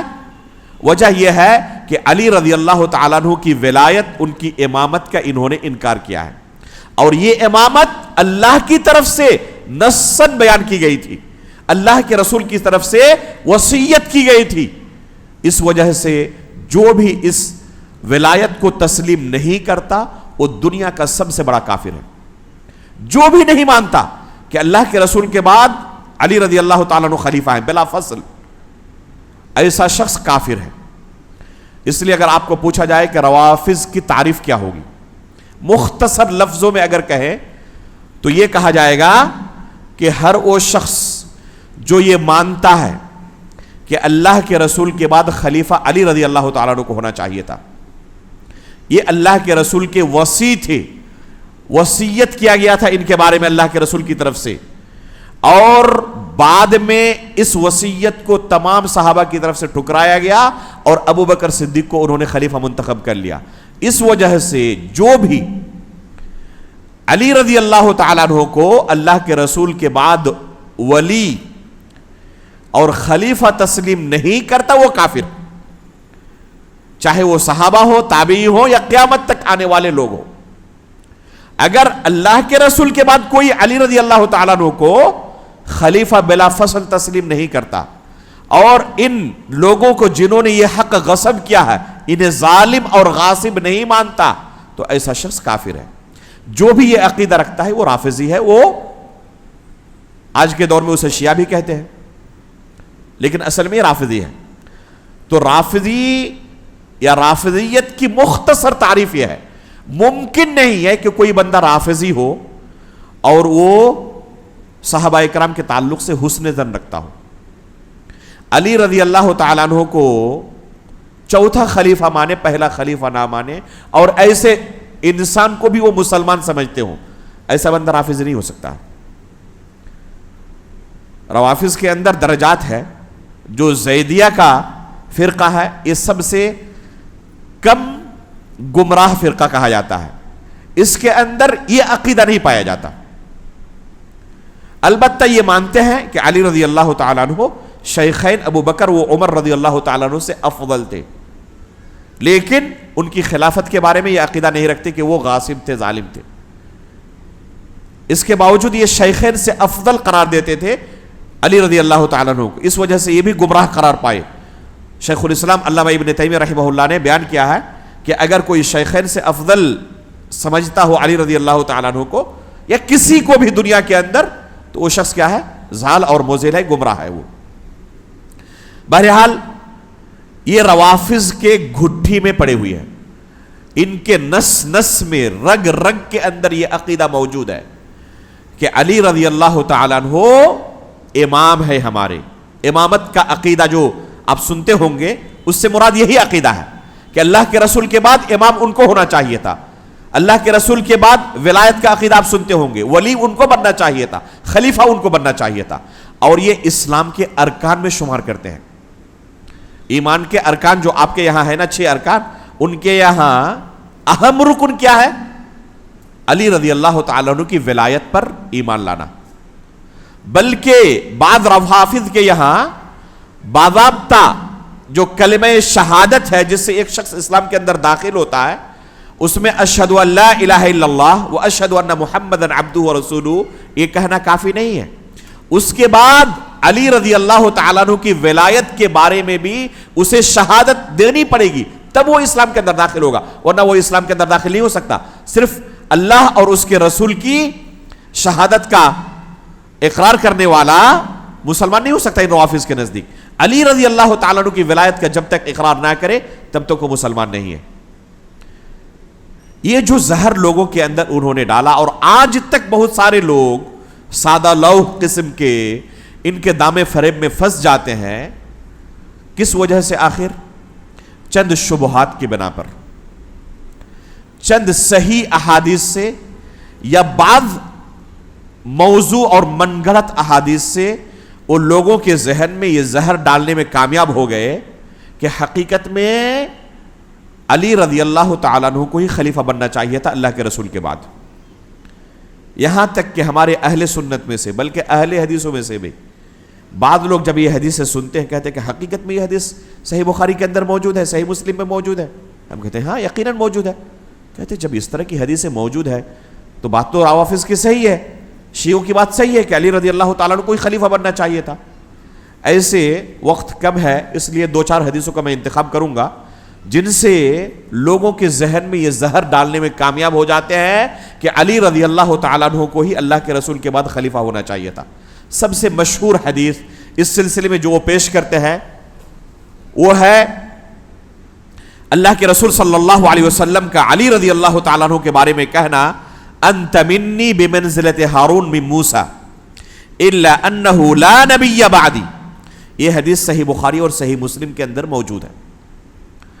اللہ کے رسول صلی اللہ علیہ وسلم نے علی رضی اللہ تعالیٰ عنہ کو خطاب کرتے ہوئے کہا، ایک دم بالکل صحیح حدیث ہے یہ، اس کی صحت کے بارے میں کوئی کلام نہیں ہے. کیا فرمایا اللہ کے رسول صلی اللہ علیہ وسلم نے؟ انت منی بمنزلت ہارون من موسیٰ. ہارون علیہ السلام کا جو مقام و مرتبہ تھا موسیٰ علیہ السلام کے دور میں، موسیٰ علیہ السلام کی زندگی میں، آپ کا وہی مقام ہے میرے دور میں. الا انہ لا نبی بعدی. بس فرق یہ ہے ان کے درمیان اور میرے درمیان کہ موسیٰ علیہ السلام کے بعد نبوت کا سلسلہ جاری تھا، اس لیے ہارون علیہ السلام بھی نبی بنائے گئے اللہ کی طرف سے. آپ کو نبوت نہیں مل سکتی کیونکہ میں آخری نبی ہوں. کہتے ہیں کہ دیکھیں اس حدیث کے الفاظ پر اللہ کے رسول نے خود بیان کیا علی رضی اللہ تعالیٰ عنہ کو، اور یہ حدیث صحیح بخاری و مسلم میں ہے کہ ہارون علیہ السلام کا جو مقام موسیٰ علیہ السلام کے دور میں تھا وہی مقام علی رضی اللہ تعالیٰ عنہ کا اللہ کے رسول کے زمانے میں. تو ہارون کون تھے؟ ہارون سے بڑا کوئی تھا؟ ہارون علیہ السلام سے بڑا مقام موسیٰ علیہ السلام کے زمانے میں کسی کا تھا؟ موسیٰ علیہ السلام کے نائب کون تھے؟ ہارون علیہ السلام. لہذا اللہ کے رسول کے نائب کون ہوں گے؟ علی رضی اللہ تعالیٰ عنہ. اگر نبوت بھی ملتی نا تو علی رضی اللہ تعالیٰ کو ملتی، اس لیے کہ اللہ کے رسول صلی اللہ علیہ وسلم نے کیا فرمایا؟ میرے بعد کوئی نبی نہیں آنے والا، اس لیے نبوت آپ کو نہیں مل سکتی. لیکن جو مقام تھا ہارون علیہ السلام کا، آپ کا وہ مقام ہے. اور حدیث کہاں پر ہے؟ صحیح بخاری اور صحیح مسلم کے اندر. لہذا یہ حدیث اس بات کے لیے نص سے صریح ہے کہ ابو بکر صدیق رضی اللہ تعالیٰ عنہ کو نہیں، علی رضی اللہ تعالیٰ عنہ کو خلیفہ بننا چاہیے تھا. اور یہ حدیث صحیح بخاری اور صحیح مسلم کے اندر ہے، اس لیے آپ اس کا انکار بھی نہیں کر سکتے کہ حقیقت میں معاملہ یہی ہے جو بیان کرنا چاہتے ہیں. اس میں کوئی شک نہیں کہ یہ حدیث صحیح بخاری اور صحیح مسلم کے اندر ہے، لیکن اس کا وہ سیاق نہیں ہے جسے یہ پیش کرنا چاہتے ہیں. حدیث کا سیاق کیا ہے اسے غور سے سنیں. غزوہ تبوک کے موقع پر اللہ کے رسول صلی اللہ علیہ وسلم نے علی رضی اللہ تعالیٰ عنہ کو یہ بات کہی تھی. اس کے پیچھے ایک قصہ ہے. اس قصے کو اگر آپ ہٹا دیں گے تو اس حدیث کو سمجھنا ممکن نہیں ہوگا. اس قصے کو جب سمجھیں گے تب اس حدیث کا صحیح مفہوم آپ کو سمجھنے میں آئے گا کہ اس حدیث کا صحیح مفہوم کیا ہے. غزوہ تبوک کے موقع پر اللہ کے رسول صلی اللہ علیہ وسلم نے عام اعلان کیا کہ جتنے مسلمان ہیں سب کو اس جنگ میں حاضر ہونا ہے. کوئی اپنے گھر میں نہیں رہ سکتا الا کہ کسی کے پاس شرعی عذر ہے تو وہی رہ سکتا ہے. مدینے میں کن لوگوں کو رہنے کی اجازت ملی؟ جو چھوٹے بچے تھے, عورتیں تھیں, یا بوڑھے لوگ تھے, یا بیمار تھے, جو جنگ میں شریک نہیں ہو سکتے تھے, جن کو رخصت مل گئی جنگ میں عدم شرکت کی. اور 3 صحابہ اکرام تھے جن کے اوپر جنگ میں شرکت نہ کرنے کی بنا پر سزا نافذ ہوئی, 50 دن تک ان کے ساتھ بائیکاٹ کیا گیا تھا. وہ کون تھے 3 صحابہ اکرام؟ ہلال بن امیہ, مرارہ بن ربیع اور کعب بن مالک رضی اللہ تعالیٰ عنہ. ان کے علاوہ مدینے میں صرف اور صرف منافقین تھے, جیسے کہ کعب بن مالک رضی اللہ تعالیٰ عنہ کے قصے میں موجود ہے. صحابہ اکرام میں سے جو جنگ کے اندر شرکت رکھنے کی طاقت رکھتے ہوں, ایک بھی صحابی ان 3 کے علاوہ موجود نہیں تھے مدینے میں. اللہ کے رسول صلی اللہ علیہ وسلم کی عادت تھی کہ جب آپ کسی جنگ میں جاتے یا حج کے لیے, عمرے کے لیے نکلتے, مدینے سے باہر سفر کرنے کے لیے جاتے, اور کئی دن تک یہ اندیشہ ہوتا کہ مجھے مدینے سے باہر رہنا پڑے گا, تو مدینے کے اندر کسی کو اپنا نائب مقرر کر کے جاتے. اور مختلف موقعوں پر اللہ کے رسول صلی اللہ علیہ وسلم نے مختلف صحابہ اکرام کو یہ ذمہ داری عطا کی. ہمیشہ ایک ہی صحابی کو نائب بناتے رہے ایسا نہیں تھا. یہ آخری غزوہ تھا اللہ کے رسول کی زندگی کا, غزوہ تبوک. اس سے پہلے جتنے غزوات ہو چکے تھے ان غزوات میں اللہ کے رسول صلی اللہ علیہ وسلم نے تمام صحابہ کو شرکت کے لیے مجبور نہیں کیا تھا. اس غزوے میں تمام کو مجبور کیا گیا تھا. اس لیے دوسرے غزوات میں مدینے کے اندر صحابہ اکرام کی بھی اچھی خاصی تعداد ہوتی تھی, جن کے اوپر اللہ کے رسول کسی ایک کو نائب مقرر کر کے جاتے. تو دوسرے غزوات میں جن کو اللہ کے رسول نے نائب مقرر کیا تھا, ان کو کن پر نائب مقرر کیا گیا؟ صحابہ اکرام کی ایک بڑی تعداد کے اوپر ان کو نائب مقرر کیا اللہ کے رسول نے. تو ان کا نائب مقرر ہونا افضل ہے علی رضی اللہ تعالیٰ عنہ کو جن پر نائب مقرر کیا تھا اللہ کے رسول نے ان سے. کیونکہ علی رضی اللہ تعالیٰ عنہ کو کن پر نائب مقرر کیا گیا ہے؟ ایسے لوگوں پر جو جنگ میں شرکت نہیں کر سکتے, جو معذور ہیں, جن کے اندر طاقت ہے, کسی کو اجازت نہیں مدینے میں رہنے کی.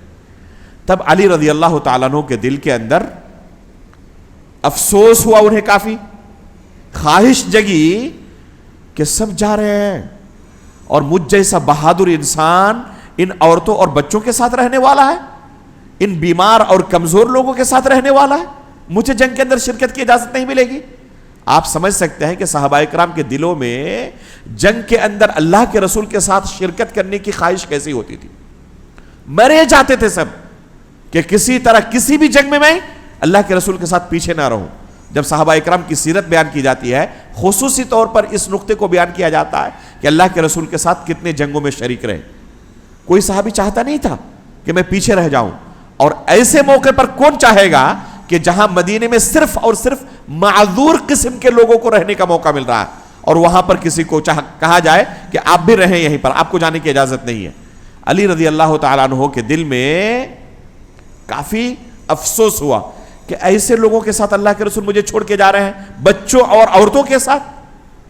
جا کر اللہ کے رسول صلی اللہ علیہ وسلم کے سامنے انہوں نے اپنا درد بیان کیا کہ اللہ کے رسول اتخلفونی فی الصبیان والنساء, یہ بچوں کے ساتھ اور عورتوں کے ساتھ مجھے آپ چھوڑ کے جا رہے ہیں.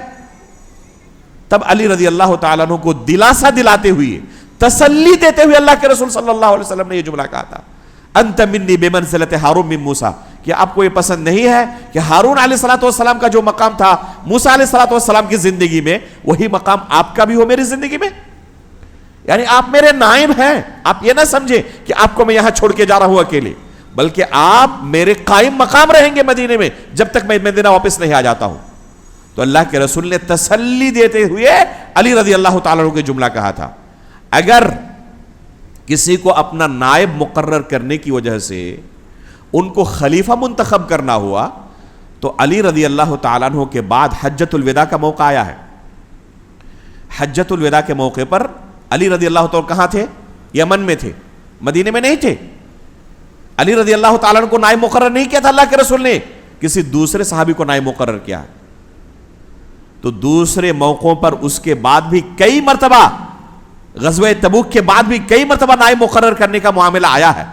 اگر نائب مقرر کرنے کی وجہ سے علی رضی اللہ تعالیٰ عنہ خلافت کے مستحق ہو گئے تو وہ تمام صحابہ اکرام جن کو ان کے بعد نائب مقرر کیا تھا اللہ کے رسول نے مدینے کے اندر اپنا، وہ بدرجہ اولی خلافت کے مستحق ہوئے، ہے یا نہیں؟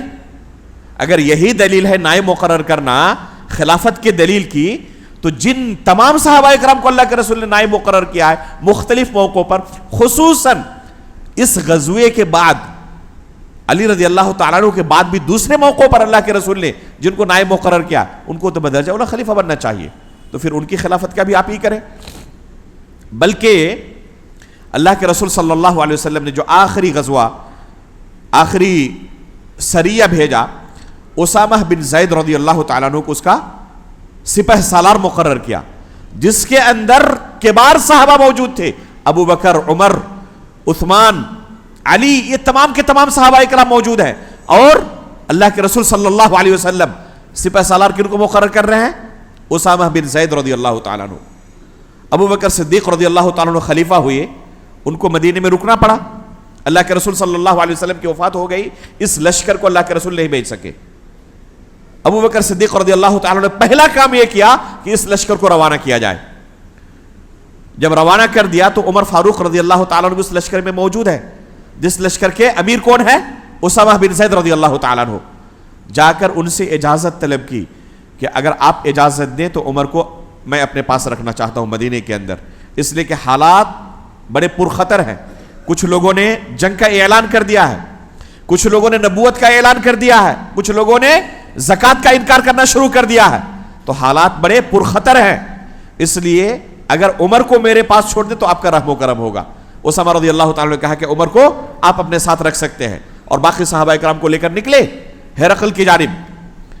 تو اگر علی رضی اللہ تعالیٰ عنہ کو اللہ کے رسول نے اپنا مدینے میں نائب مقرر کیا تھا، اس وجہ سے خلیفہ وہ ہوں گے، تو پھر اسامہ رضی اللہ تعالیٰ عنہ کو بھی خلیفہ ہونا چاہیے تھا اللہ کے رسول صلی اللہ علیہ وسلم کے بعد، کیونکہ اللہ کے رسول نے آخری سپہ سالار انہی کو مقرر کیا تھا۔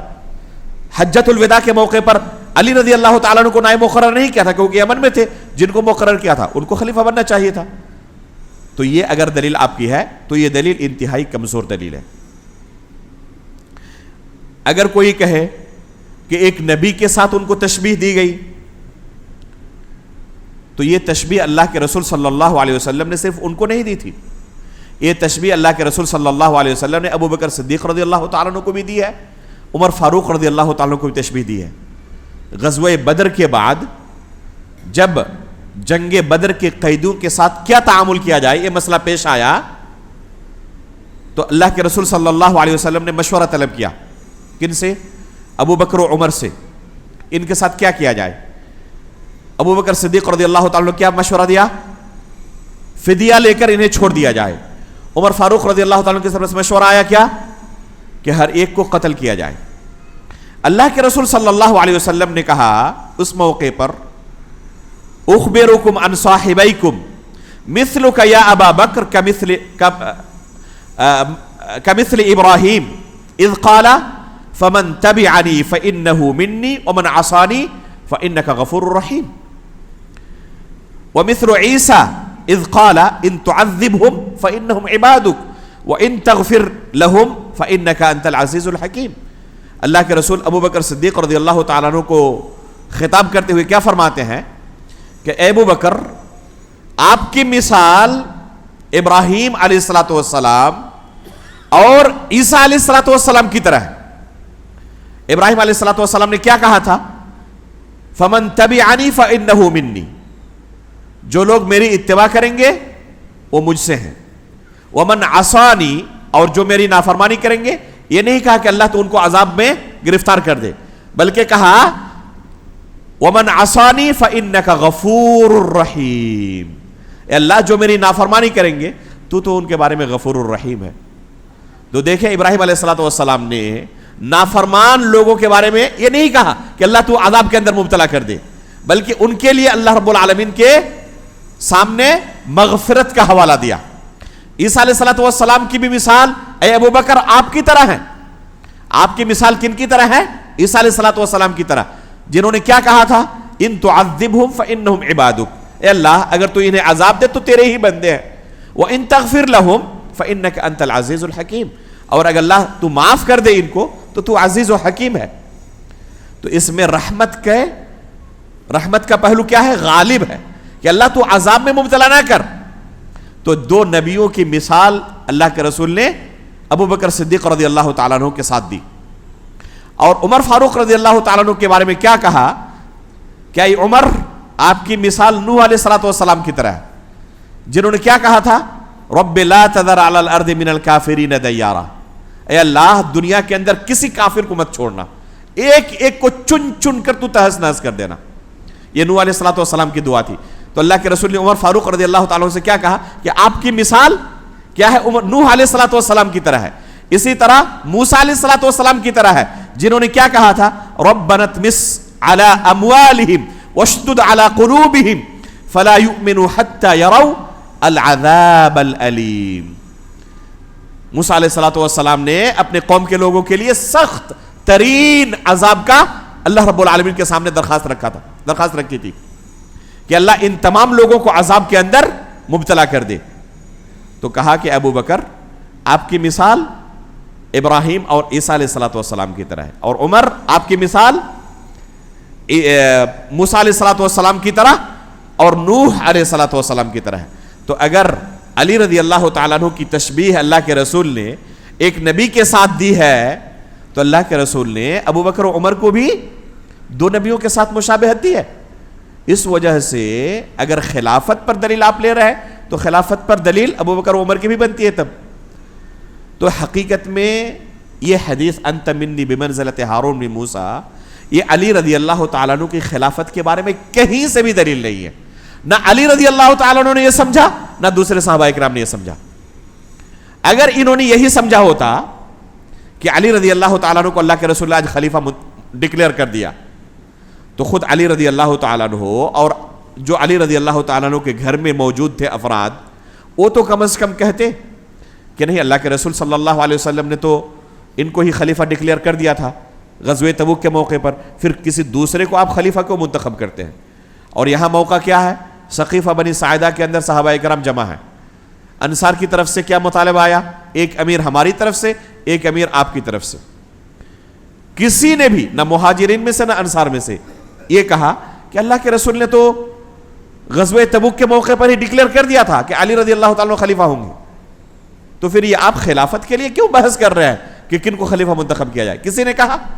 کسی ایک بندے کی طرف سے نہیں کہا گیا، بلکہ جب ابو بکر صدیق رضی اللہ تعالیٰ کے ہاتھ پر بیعت کی عمر فاروق رضی اللہ تعالیٰ عنہ نے، تو تمام کے تمام صحابہ ٹوٹ پڑے ان کے ہاتھ پر بیعت کرنے کے لیے، اور جب ان کی بیعت ہوئی تو کسی بھی طرف سے کسی دوسرے نام کا کوئی اعلان نہیں ہوا۔ اعلان تو دور کی بات، کسی کے وہم و گمان میں بھی کوئی دوسرا نام نہیں آیا۔ کوئی ضعیف سے ضعیف روایت بھی آپ کو نہیں ملے گی کہ جب ابو بکر صدیق رضی اللہ تعالیٰ عنہ کی بیعت ہوئی کسی کی طرف سے کسی دوسرے نام کی فرمائش ہوئی ہو کہ نہیں ان کی جگہ پر ان کو خلیفہ بنا لیا جائے۔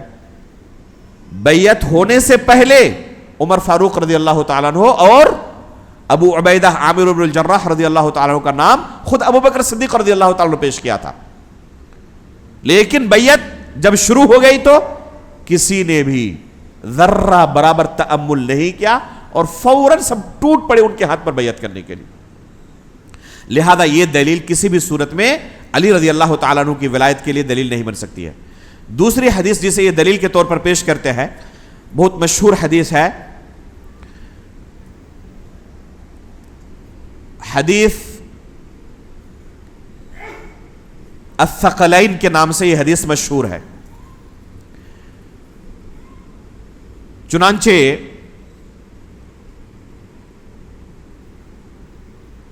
ابن المطہر الحلی نام کا ایک شیعہ عالم ہے، اس کی ایک کتاب ہے منہاج الکرامہ، اس کے اندر یہ لکھتا ہے کہ اللہ کے رسول صلی اللہ علیہ وسلم نے خود اپنی زندگی کے اندر یہ اعلان کر دیا تھا، انی تارک فیکم ما ان تمسكتم به لن تضلوا كتاب الله وعترتي اهل بيتي ولن يفترقا حتى يرد علي الحوض وقال اهل بيتي هم كسفينة نوح من ركبها نجا ومن تخلف عنها غرق.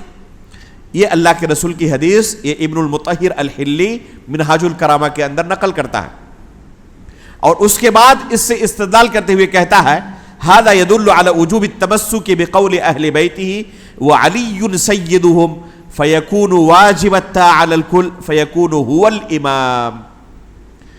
یہ ابن المطہر الحلی کی کتاب کی عبارت ہے. کیا کہتا ہے یہ کہ یہ حدیث بالکل صریح ہے کہ اللہ کے رسول نے اپنی زندگی کے اندر ہی اہل بیت کی اطاعت کو واجب قرار دیا تھا، اور اہل بیت کے اندر سردار کون ہے؟ علی رضی اللہ تعالیٰ عنہ. لہذا اس حدیث کی روح سے جو حدیث الثقلین کے نام سے مشہور ہے، اس حدیث کی روح سے علی رضی اللہ تعالیٰ عنہ امام قرار پاتے ہیں. حدیث کے جو الفاظ ابھی ہم نے پڑھے اس کا معنی کیا ہے؟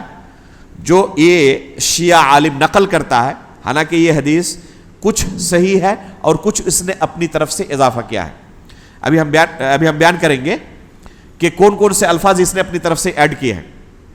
انی تارک فیکم ما ان تمسکتم بہ لن تضلوا، میں تمہارے درمیان کچھ چیزیں ایسی چھوڑ کے جا رہا ہوں کہ اگر تم انہیں پکڑے رہو گے تو کبھی گمراہ نہیں ہو. ایک نمبر پر کتاب اللہ ہے، اللہ کی کتاب ہے، اور دوسرے نمبر پر عترتی میرا خاندان ہے، اہل بیتی. عترہ سے مراد کیا ہے؟ آل بیت ہے. اس کے بعد کہتے ہیں لن یفترقا حتی یرد علی الحوض. یہ دونوں چیزیں قرآن اور آل بیت یہ دونوں جدا نہیں ہو سکتے یہاں تک کہ دونوں ساتھ میں حوض کوثر پر قیامت کے دن میرے پاس آئیں گے. اسی طرح اللہ کے رسول نے فرمایا تھا کہ آل بیت یہ سفینہ نوح کی طرح ہے، نوح علیہ السلام کی کشتی کی طرح ہے.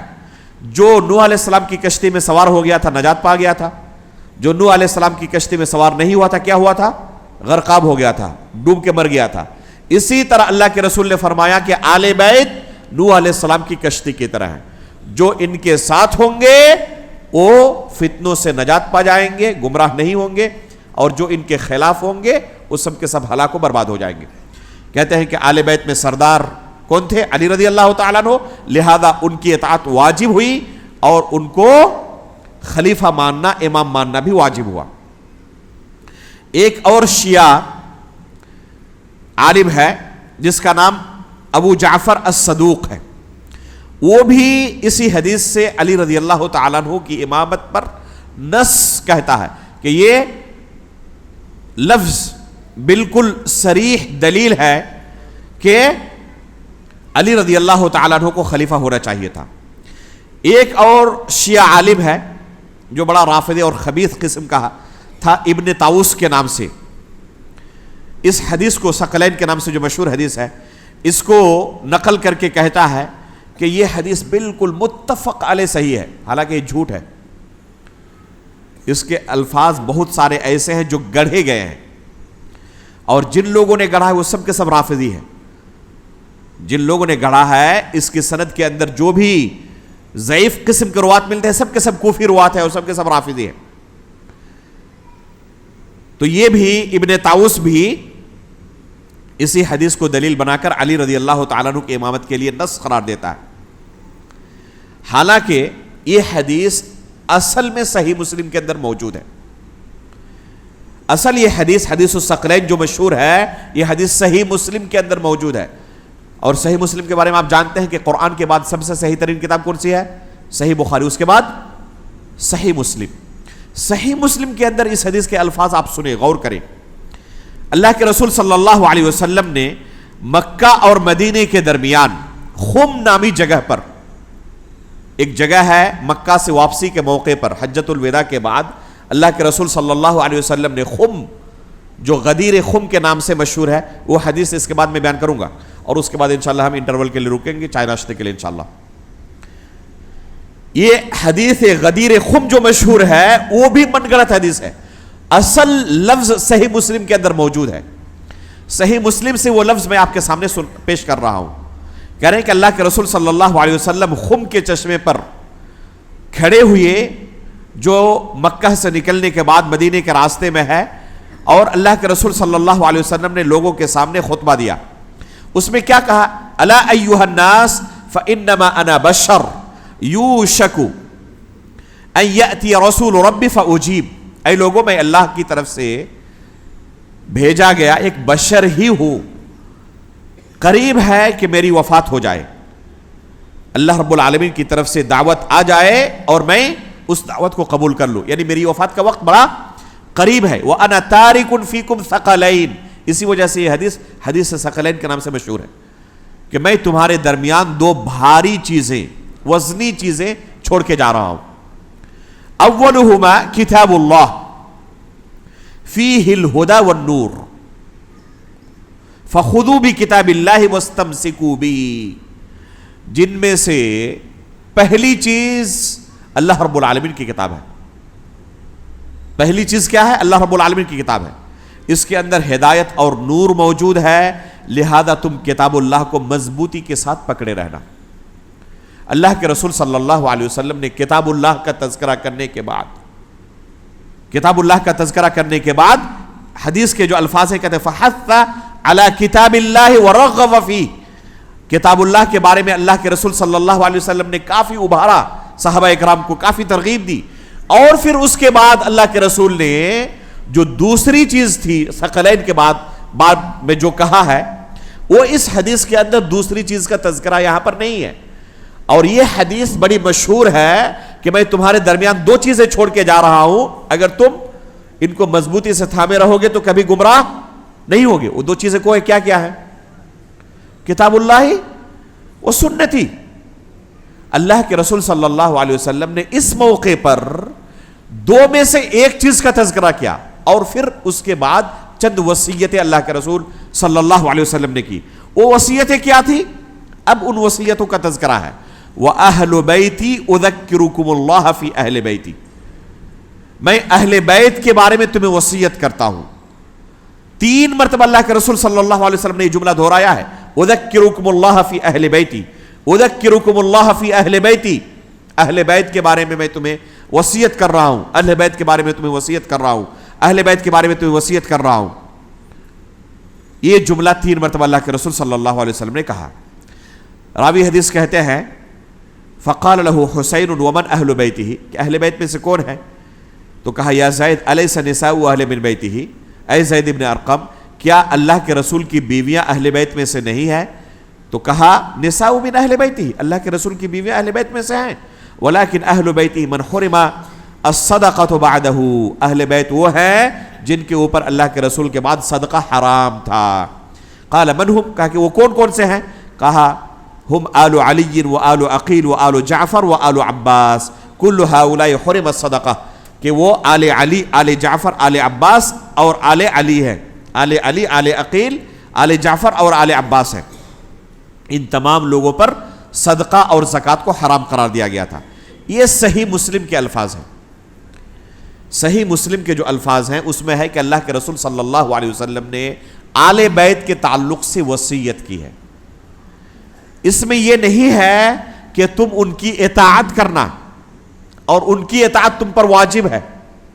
ابھی جو ابن المطہر الحلی نے جو لفظ ذکر کیا ہے اس کے اندر کیا ہے کہ اللہ کے رسول صلی اللہ علیہ وسلم نے ان دونوں کے بارے میں فرمایا لن یفترقا حتی یرد علی الحوض, یہ آل بیت اور کتاب اللہ کبھی جدا نہیں ہو سکتے یہاں تک کہ حوض کوثر پر میرے پاس دونوں ساتھ میں آئیں گے. یہ من گڑھت جملہ ہے. یہ جملہ اللہ کے رسول صلی اللہ علیہ وسلم نے نہیں کہا تھا. صحیح مسلم کے اندر جو حدیث کے الفاظ ہیں ابھی آپ کے سامنے بیان کیا گیا, اور صحیح مسلم کے اندر یہ لفظ موجود نہیں ہے. بلکہ امام احمد ابن حنبل رحمہ اللہ سے سوال کیا گیا اسی لفظ کے بارے میں وَعِتْرَتِي أَهْلُ بَيْتِي وَأَنَّهُمَا لَن يَفْتَرِقَا حَتَّى يَرِدَ عَلَيَّ الْحَوْض, یہ جملہ کیسا ہے؟ تو امام احمد ابن حنبل رحمہ اللہ نے فرمایا تھا کہ یہ جملہ ثابت نہیں ہے. اسی طرح بہت سارے اہل علم نے, محدثین نے اس جملے کو ضعیف قرار دیا ہے کہ یہ جملہ اللہ کے رسول صلی اللہ علیہ وسلم نے وہاں پر غدیر خم کے اندر بیان نہیں کیا تھا. لہذا یہ جملہ جب ثابت ہی نہیں ہے تو اس سے علی رضی اللہ تعالیٰ عنہ کی ولایت پر استدلال کرنا ظاہر سی بات ہے کہ جائز نہیں ہے. پہلے حدیث ثابت ہوگی اور اس کے بعد اس سے کچھ استدلال کیا جائے گا. دوسری بات یہ کہ آل بیت کا اجماع حجت ہے، یہ سب مانتے ہیں، اور صرف آل بیت کا نہیں، پوری امت کا اجماع کیا ہے؟ حجت ہے، اور آل بیت بھی اس میں شامل ہے. اگر یہ حدیث الثقلین کے نام سے جو مشہور ہے، علی رضی اللہ تعالیٰ عنہ بھی تھے تو تمام صحابہ کرام موجود تھے، اگر یہ حدیث علی رضی اللہ تعالیٰ عنہ کی ولایت کے بارے میں نص صریح ہوتی تو خود علی رضی اللہ تعالیٰ عنہ اور آل بیت جن کے بارے میں اللہ کے رسول صلی اللہ علیہ وسلم نے وصیت کی ہے، یہ سب سے پہلے کھڑے ہوتے اور کہتے کہ اللہ کے رسول صلی اللہ علیہ وسلم نے تو آل بیت کے نام ہی خلافت کو سپرد کر دیا تھا، ڈکلیئر کر دیا تھا. لیکن آل بیت نے کبھی یہ نہیں سمجھا کہ یہ خلافت اللہ کے رسول صلی اللہ علیہ وسلم نے جب وصیت کی آل بیت کے بارے میں تو ہمیں خلافت بھی نصیب کر دی تھی، سونپ دی تھی. بلکہ اس بارے میں آپ دیکھیں، میں آپ کو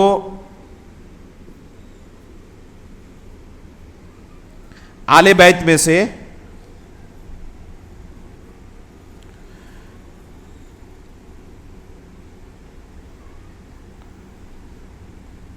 حسن بن حسن رحمہ اللہ سے فضیل بن مرزوق نے سوال کیا، یہ آل بیت میں سے ہے، ٹھیک ہے. کہتے ہیں فضیل بن مرزوق کہتے ہیں کہ میں نے حسن بن حسن رحمہ اللہ سے سنا، ان سے ایک شخص نے آ کر سوال کیا اور کہا کہ کیا اللہ کے رسول صلی اللہ علیہ وسلم نے اپنی زندگی میں نہیں کہہ دیا تھا من کنت مولاہ فعلی مولا، کہ جس کا میں مولا ہوں علی بھی اس کے مولا ہیں. تو انہوں نے کہا کہ ہاں، اللہ کے رسول صلی اللہ علیہ وسلم نے ضرور یہ کہا تھا، لیکن اللہ کے رسول صلی اللہ علیہ وسلم نے اس سے ولایت مراد نہیں لی تھی، خلافت مراد نہیں لی تھی، کیونکہ اللہ کے رسول صلی اللہ علیہ وسلم نے اگر خلافت مراد لی ہوتی تو اللہ کے رسول صراحت کے ساتھ کہہ دیتے. یہ کون ہے؟ حسن بن حسن رحمہ اللہ، جو آل بیت سے تعلق رکھتے ہیں، خود کہتے ہیں کہ اللہ کے رسول صلی اللہ علیہ وسلم نے اگر خلافت مراد لی ہوتی تو اللہ کے رسول صلی اللہ علیہ وسلم خود یہ بات ڈکلیئر کر دیتے کہ میرے بعد علی رضی اللہ تعالیٰ خلیفہ ہوں گے. تو آل بیت نے خود اس حدیث سے نہیں سمجھاتا کہ یہ حدیث آل بیت کے لیے ولایت کے لیے نص صریح ہے. اسی طرح عبداللہ ابن حسن، جو حسن ابن حسن کے بھائی ہیں، وہ فرماتے ہیں لو كان الامر كما يقولون ان الله ورسوله اختار عليا لهذا الامر وللقيام على الناس بعد رسول الله صلى الله عليه وسلم ان كان علي لاعظم الناس خطية وجرما في ذلك اذ ترك امر رسول الله صلی اللہ علیہ وسلم كما امره. کہتے ہیں کہ اگر اس حدیث کا یہی معنی ہوتا کہ اللہ کے رسول صلی اللہ علیہ وسلم نے انہیں ڈکلیئر کر دیا تھا کہ میرے بعد وہ خلیفہ ہوں گے، تو سب سے بڑے تو مجرم علی رضی اللہ تعالیٰ عنہ قرار پاتے. یہ کون کہہ رہے ہیں؟ عبداللہ بن حسن، جو آل بیت میں سے تعلق رکھتے ہیں. کہتے ہیں اگر اس حدیث کا یہی معنی ہوتا تو آپ گویا کہ علی رضی اللہ تعالیٰ عنہ کو سب سے بڑے مجرم قرار دے رہے ہیں کہ انہوں نے اللہ کے رسول صلی اللہ علیہ وسلم کی بات نہیں سمجھی. اللہ کے رسول نے ان کو خلیفہ بھی منتخب کر دیا اور ان کو پتہ بھی نہیں چلا، سمجھ بھی نہیں پائے، اور سمجھے بھی تھے پھر بھی انہوں نے ہتھیار ڈال دیا اور پیچھے ہٹ گئے، ذمہ داری سے بھاگ کھڑے ہوئے. تو علی رضی اللہ تعالیٰ عنہ کی یہ تعریف ہے یا توہین ہے؟ حقیقت میں علی رضی اللہ تعالیٰ عنہ کی توہین کر رہے ہیں جو کہہ رہے ہیں کہ اس حدیث میں علی رضی اللہ تعالیٰ عنہ کو اللہ کے رسول صلی اللہ علیہ وسلم نے خلافت عطا کر دی تھی. ایک طرف یہ نصوص جس سے سلف میں سے کسی نے نہیں سمجھا کہ علی رضی اللہ تعالیٰ عنہ کو، صحابہ میں سے کسی نے نہیں سمجھا کہ خلیفہ منتخب ہونا چاہیے، نہ آل بیت نے سمجھا نہ علی رضی اللہ تعالیٰ عنہ نے سمجھا. دوسری طرف ابو بکر صدیق رضی اللہ تعالیٰ عنہ کی خلافت کا معاملہ دیکھیں کہ اللہ کے رسول صلی اللہ علیہ وسلم مرض الموت میں ہیں اور بار بار اللہ کے رسول صلی اللہ علیہ وسلم کہہ رہے ہیں مرو ابا بکر فلیصلی بالناس، ابو بکر کو حکم دیں میری جگہ پر کھڑے ہو لوگوں کو نماز پڑھائیں۔ اما عائشہ رضی اللہ تعالیٰ عنہ فرماتی ہیں کہ اللہ کے رسول کسی دوسرے کو کہیں ابو بکر آپ کی جگہ پر کھڑے ہو کر نماز نہیں پڑھا پائیں گے، تو اللہ کے رسول صلی اللہ علیہ وسلم ٹس سے مس نہیں ہوتے اور کہتے انکن صواحب یوسف، تم یوسف والیاں ہو۔ یوسف علیہ السلام کے ساتھ جو واقعہ پیش آیا ہے سورہ یوسف کے اندر جس کی تفصیل ہے وہ اچھی طرح جانتے ہیں، تم یوسف والیاں ہو اور مجھے بھٹکانا چاہتی ہو۔ اللہ کے رسول صلی اللہ علیہ وسلم ٹس سے مس نہیں ہوئی اور کہا کہ ابو بکر کو حکم دیں وہ لوگوں کو نماز پڑھائیں۔ ابو بکر صدیق رضی اللہ تعالیٰ عنہ کئی دن تک نماز پڑھاتے رہے۔ آخری نماز جو اللہ کے رسول کی زندگی میں ابو بکر صدیق رضی اللہ تعالیٰ نے پڑھائی وہ فجر کی نماز تھی۔ اللہ کے رسول صلی اللہ علیہ وسلم نے پردہ اٹھایا اور دیکھا کہ تمام صحابہ اتحاد و اتفاق کے ساتھ ابو بکر صدیق رضی اللہ تعالیٰ عنہ کے پیچھے متحد ہیں، نماز پڑھ رہے ہیں۔ تو اللہ کے رسول صلی اللہ علیہ وسلم نے مسکرایا، اس امت کے اندر اختلاف نہیں ہوگا، انشاءاللہ ابو بکر صدیق کے پیچھے سب متحد رہیں گے۔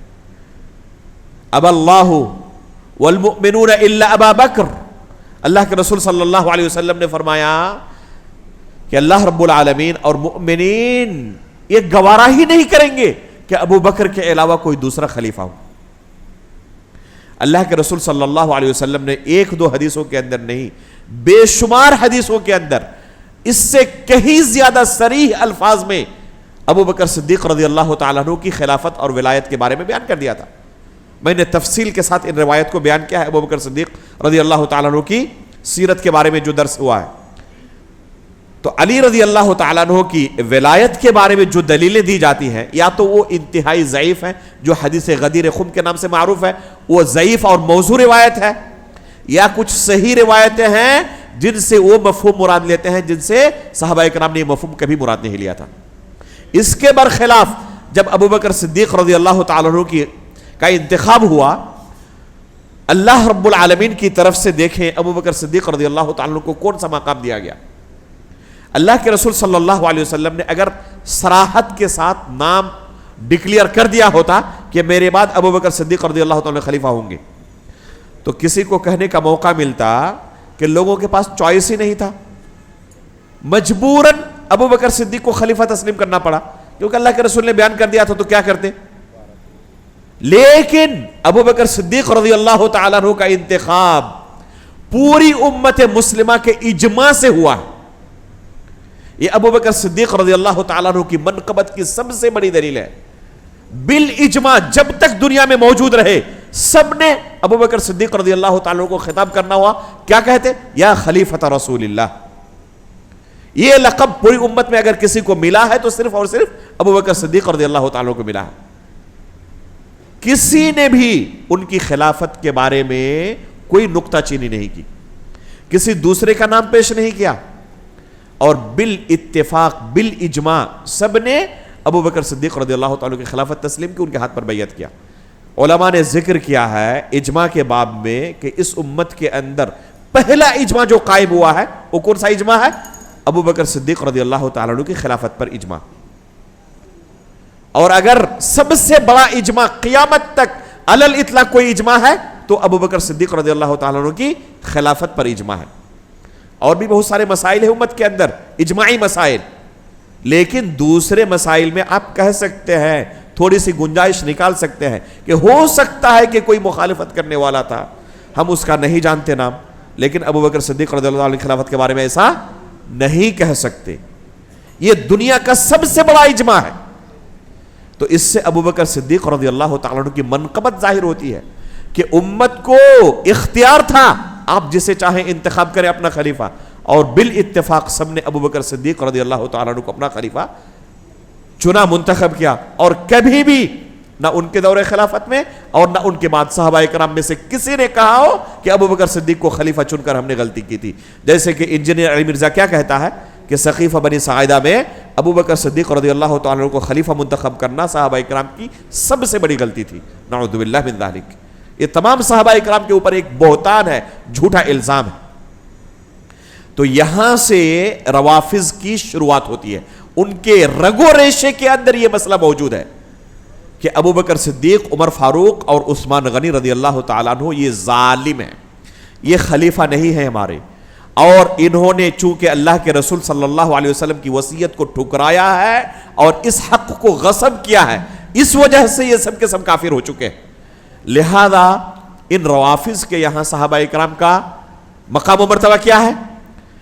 انشاءاللہ ابھی ہم 10 منٹ کے لیے رکیں گے اور اسی مسئلے سے شروعات کریں گے کہ روافض کا عقیدہ کیا ہے۔ سب سے پہلا عقیدہ صحابہ اکرام کے بارے میں بیان کریں گے اور اس کے علاوہ دوسرے بے شمار اہم عقائد، قرآن کے بارے میں کیا عقیدہ ہے، اللہ کے بارے میں کیا عقیدہ ہے، اللہ کے رسول کے بارے میں کیا عقیدہ ہے، دین کے اور دوسرے جو بنیادی مسائل ہیں ان کے بارے میں وہ کیا عقیدہ رکھتے ہیں، انشاءاللہ تفصیل کے ساتھ ان کی کتابوں سے آپ کے سامنے ان تمام مسائل کو ہم رکھیں گے۔ اللہ رب العالمین سے دعا ہے کہ اللہ رب العالمین فہم و بصیرت کی بنیاد پر ہمیں ان فتنوں کو سمجھنے اور ان سے بچنے کی توفیق عطا فرمائے۔